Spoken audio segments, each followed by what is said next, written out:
Welcome to Amsterdam. I'm so happy to be back in this beautiful city known for its canals, museums, bicycles and so much more. I'll be showing you the top 20 things to do, including some great spots to eat and drink, and make sure you watch till the end because I'll be showing you where I'm staying, talking about travel and telling you the best way to get into the city from the airport. First up, I've stopped off here at the New Dutch for some much needed coffee, and the coffee here is great. And you've got some lovely canal side views, which is not hard to find because there's more canals here than there are in Venice. I can't wait to explore the rest of the city, and please hit the like because it helps promote the video.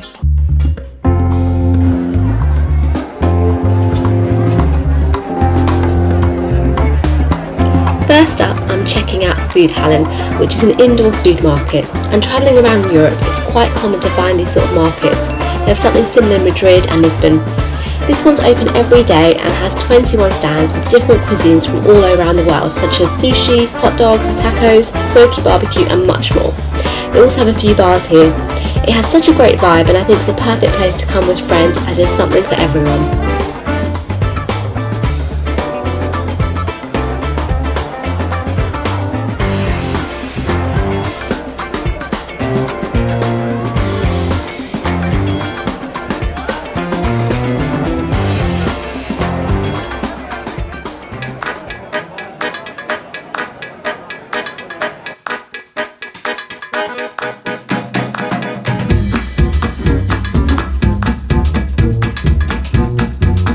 So this is the Cuyp Market, which is Europe's largest outdoor market, and it has 260 stands selling everything from fresh fruit, vegetables, clothes, flowers, accessories and so much more.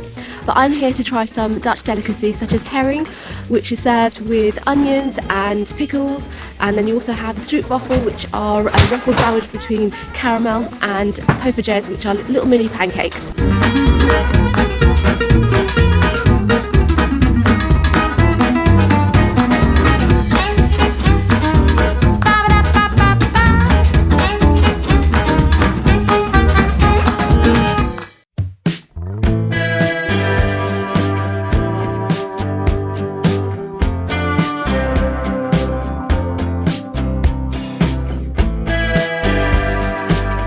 Going on a canal cruise is a must when you come to Amsterdam because it's a great way to explore the ways of the waterways. There's so many cruises available. You've got a sunset cruise, you've got a wine and cheese cruise, and at the moment in December you can go on an evening cruise where you see all the light installations, which is really pretty. They normally last for about an hour to an hour and a half, and you get an audio tour. Summertime is ideal, but in winter it is heated and it's quite cosy. Check out Get Your Guide to find the right cruise for you. Be like that, be like that, be like that. So breakfast today is at Moak pancakes, and they obviously do pancakes here. The Dutch are known for their pancake style, and here they do the American style, which is a lot fluffier and bigger. There are a lot of pancake places around in Amsterdam, so just make sure you go to a place that does the style that you like. Here they have some savoury dishes. They have a smoked salmon or hummus, but I played it safe and went with one with chocolate sauce, peanut butter, berries and banana, and it was absolutely delicious. I thought it might be a bit too sweet, but it wasn't, and it looked perfect, really Instagram worthy. The atmosphere here is really cool and hipster, the service is really good. The only thing is they don't take reservations, so you might have to wait on the weekends. They have 3 branches across the city as well.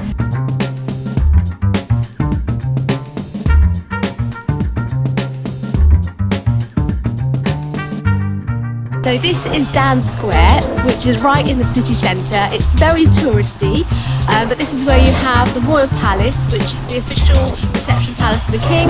Normally you can go in, but say it's closed because of royal events. You also have national monuments, department stores, and I'm going to take you to a great spot with some lovely views now.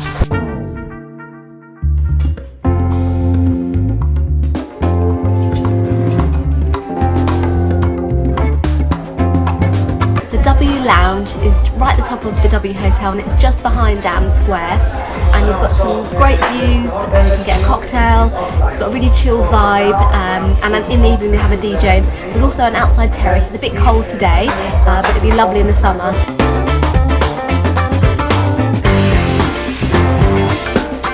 So another thing that the Dutch are known for are their fries or chips. and I've come to Mannekenpis, which is voted Holland's #1 place for fries. The queue is really long, but it's worth it. They're nice and warm and crispy. You get lots of different sauces, I think about 24 different types. I wouldn't say it's the best I've ever had, but it is nice.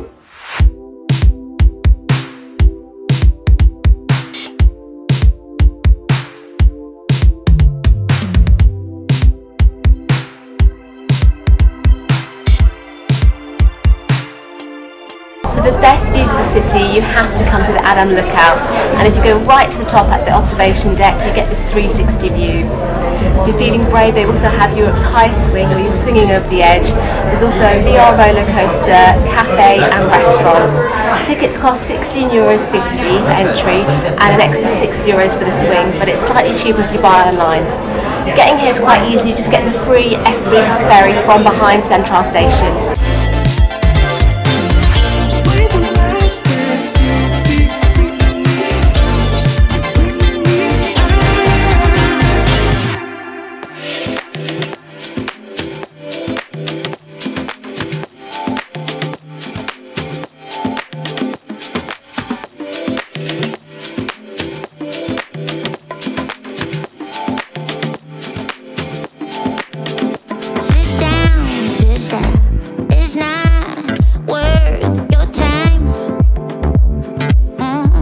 Another place with some great views is the Skylounge at the Doubletree Hilton. You can see the city and you've got the views of the river. There is an outside terrace, it gets a bit too cold today.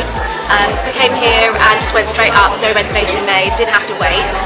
It's only about a 5-minute walk from Central Station, and you can order drinks and food. It is quite expensive, but you're paying for the view. It's a really nice atmosphere just to chill out and enjoy the views.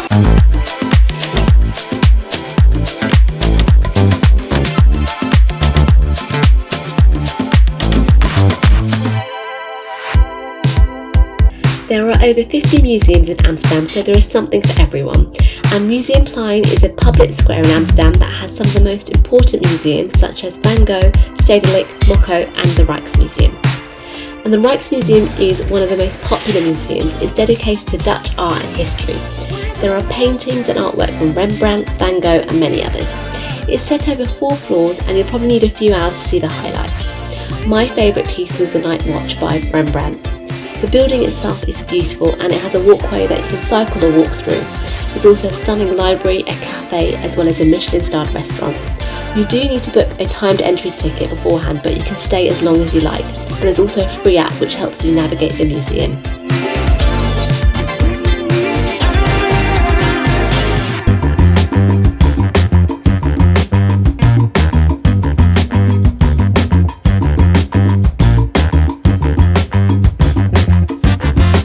If you have a sweet tooth, then you definitely have to come to Sweet Bob. They specialise in a Brazilian delicacy called a brigadeiro, which is a cross between a truffle and a fudge, and they have all sorts of flavours such as Oreo, creme brulee, dark chocolate and so many more. I really liked them and it was very different to anything I've tried before. And if you're lucky, you get to meet the real Sweet Bob, the little dog here.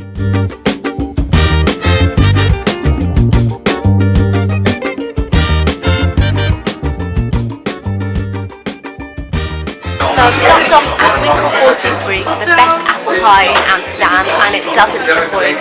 It's served warm with whipped cream and the top is nice and crumbly, the filling is moist with apples, sultanas and cinnamon. I would probably say it is the best apple pie I've had, but you will have to wait, it's very popular. I had to wait about 15-20 minutes, but it's well worth it and the service is excellent. Like most people, I read Anne Frank's diary when I was at school and the story stayed with me, so when I decided to come to Amsterdam, I knew I really wanted to visit Anne Frank's house. It's very popular, so book your tickets in advance and they are only available online. Tickets are released on the first Tuesday of the month for the following month. The house now has been turned into a museum where you have self-guided audio tour where you learn about Anne's life in her native Germany and how and why they fled to Amsterdam. You also get to walk through the secret annex, which is so small and cramped. This is where Anne, her family and their friends lived for over 2 years before they were found by the Nazis. It's well worth visiting, but just prepare yourself mentally because it is very emotionally challenging. It's a sad reminder of what Anne and millions of other Jews went through during the Holocaust. Bakers and Roasters is a great spot to come for brunch. It's a New Zealand-style cafe with a Brazilian twist. It's very popular, so on weekends you won't have to wait. And if it's really busy, they open up a virtual queue, which means you can go away and they text you when the table is ready. I fancied something sweet and savoury, so I went for the B&R special, which was eggs, toast, bacon and pancakes. And I love the mix of flavours. My partner went for the Navajo eggs, which is pulled pork, eggs with a relish. It was something so different, so I definitely recommend that. Jordaan is considered Amsterdam's most beautiful neighbourhood, and nearby you have the famous 9 streets, which are 9 streets found between 4 canals. It's really picturesque. You've got these quirky houses and beautiful canals. It's really nice just to walk around and check out the cosy cafes and the boutiques. And you can also go to some local museums such as the Tulip Museum, Cheese Museum and the Houseboat Museum.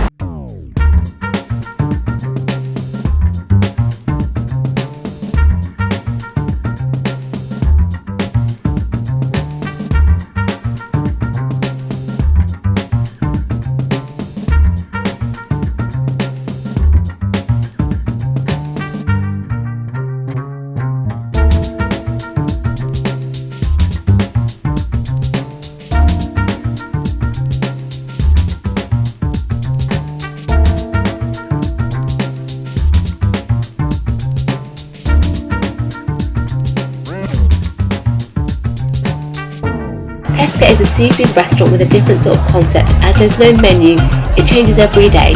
So you go to the seafood counter and they explain the dishes and then you choose your wine or beer.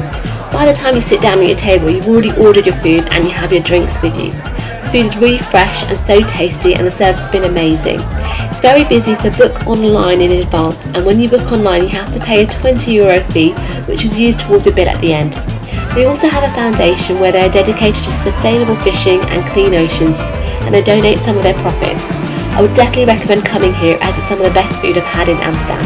The public transport here is fantastic. You have the train, tram, bus, metro and ferry. You can easily reach the city centre from Schiphol Airport by train, bus or taxi. I got the Airport Express bus, which is so easy and only took half an hour. And if you get the Amsterdam travel ticket, it includes travel to and from the airport, as well as unlimited use of the bus, metro, tram and ferries operated by GVB.